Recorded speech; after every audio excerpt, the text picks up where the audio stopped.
Hello viewers, আসসালামু আলাইকুম।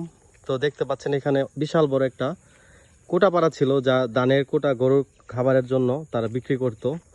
আমি প্রায় সময় রাস্তা দিয়ে যখন আসতাম যেতাম তখন কিন্তু আমি দেখতাম অনেক বড়, এটা বিশাল বড়, প্রায় 10 কানি জমির ফসলের কোটা এখানে ছিল। রাতের আধারে কে বা কারা এই কাজটা করছে, যার কোটাপাড়া তিনি হয়তো বা জানেন না কে বা করছে, কিন্তু যেই করছে এটা কিন্তু মোটেও ভালো হয় না। দেখতে পাচ্ছেন যে কত বড় একটা কোটাপাড়া ছিল, কতটা পরিশ্রম করার পরে মানুষ এই রোদ্রে গাম, মাথার গাম পায়ে ফেলে পরিশ্রম করে কৃষক, তারপরে এই যে পুড়ে ফেলছে।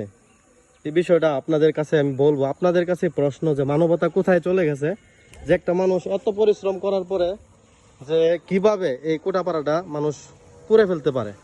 দেখেন, ছোট না, বিশাল বড় আকারের যে কোটাপাড়াটা। তো আজকে যার এই কোটাপাড়া, যে যিনি পরিশ্রম করছে তার সাথে একটু কথা বলি।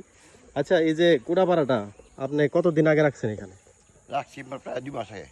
2 মাসে তুলছি, তুলছি। এখানে কত জমির কোটা হইবে এখানে? 10 কানি। 10 খানি কোটা। তো আপনি এটা কে করছে বা কোনো কিছু আপনি জানেন না?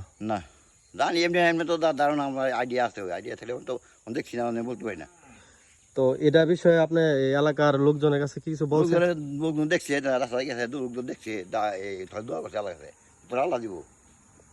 আল্লাহ তো দিব, কিন্তু আপনার জিনিস চলে গেছে, আপনি কি কোনো অভিযোগ থানায় করছেন? দেখছি কারকম আইডিয়া আছে, আইডিয়া থাকলে তো কোনো কইতে পারি না। কত টাকার কোটা হইবে এখানে? হ্যাঁ, মিনিমাম 50,000।